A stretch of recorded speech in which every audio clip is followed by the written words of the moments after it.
혈당 스파이크를 유발할 수 있고 꿀에도 과당, 단순당이 많이 있기 때문에 많이 드시면 안 좋아요. 그런데 이런 말 다들 한 번쯤 들어보셨죠? 아침 사과는 약이고 저녁 사과는 독이다. 특히 토마토의 붉은색을 내는 라이코펜이 활성산소를 억제해서 노화를 예방해주는 역할을 해요. 원장님은 뭐 별도 챙겨 드시는 거 없으세요? 저는요.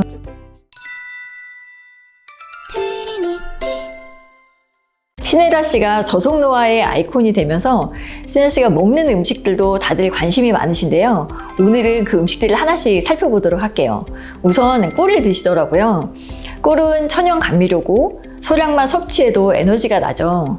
한 숟가락당 보통 한 70kcal 정도 되는데 천연 당분이 주 성분이에요. 달콤하기만 한 게 아니라 꿀은 비타민, 미네랄, 그리고 항산화 성분이 다량 함유되어 있어서 면역력 강화와 항염 효과에도 도움을 줍니다. 인체에 빠르게 흡수되는 에너지원이기도 하고 스트레스 해소, 소화 개선에도 도움이 됩니다. 물론 꿀을 마음껏 먹으라는 말은 아닙니다.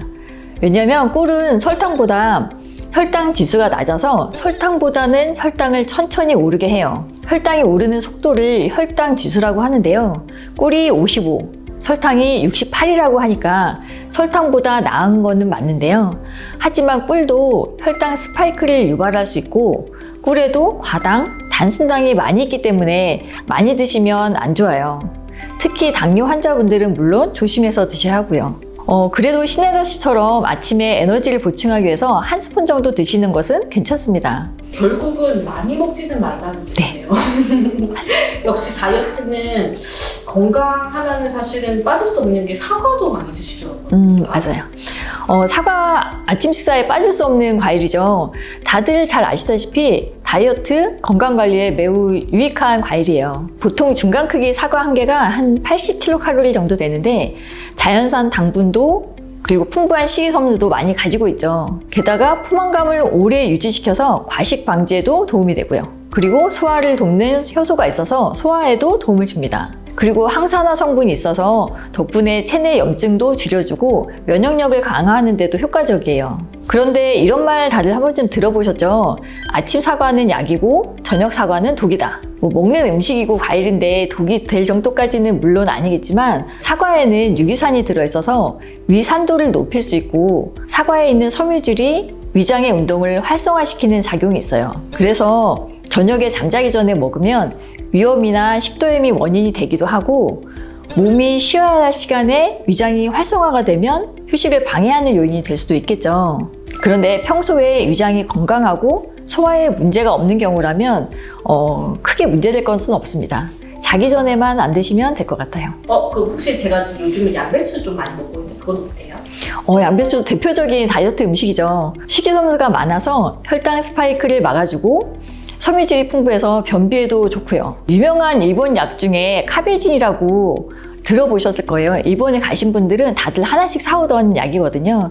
그 약 성분이 양배추예요. 그 약은 위염이나 위궤양에도 좋은데 특히 비타민 U가 위궤양에 효과가 있어서 생으로 먹어도 더 좋습니다.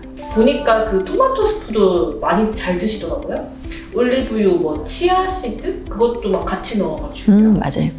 보통 토마토 스프가 우유 작은 한 팩 정도 한 200ml 기준으로 보면 70에서 100kcal 정도 되는데요. 라이코펜, 비타민C, 칼륨 등의 항산화와 항염 효과가 있는 성분이 풍부합니다. 특히 토마토의 붉은색을 내는 라이코펜이 활성산소를 억제해서 노화를 예방해주는 역할을 해요. 또 심혈관 건강에 도움도 주고 세포 손상을 방지하는 항산화 작용도 합니다. 올리브유는 대표적인 불포화 지방산 식품인데요. 포화지방산, 불포화지방산 많이 들어보셨죠? 근데 들을 때마다 헷갈리실 수 있을 것 같은데요. 간단히 분류해보면 포화지방산은 삼겹살 같은 동물성 지방이고 불포화지방산은 올리브유 같은 식물성 지방이라고 보시면 됩니다. 이게 완전히 분리되어 있지 않고 조금씩 다 섞여 있긴 하지만 주요한 성분으로 보면 이렇게 간단하게 나눠볼 수 있습니다. 식물성 지방인 불포화지방산은 많이들 들어보셨을 DHA, EPA 같은 것들인데 나쁜 콜레스테롤 수치를 낮추고 혈액순환을 더 도와주고요. 혈관 질환도 예방해줍니다. 반대로 포화지방은 콜레스테롤 수치를 높이고 동맥경화 같은 혈관 질환을 주로 유발하고요. 물론 포화지방도 몸의 일부에는 필요하지만 많이 있을 필요는 없습니다. 치아씨드는 보통 먹을 때 조금만 넣어도 된다고 하잖아요.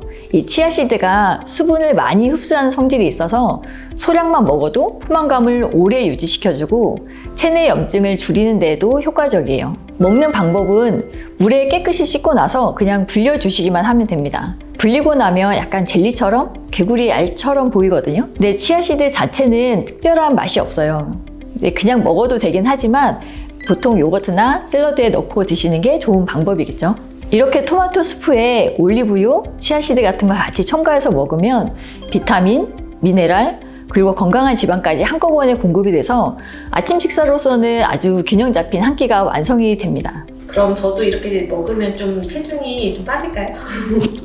네, 전반적으로 아주 건강한 식단이긴 한데요. 조금 아쉬운 게 있다면 여기다가 단백질을 좀 더 추가해 주시면 좋을 것 같아요.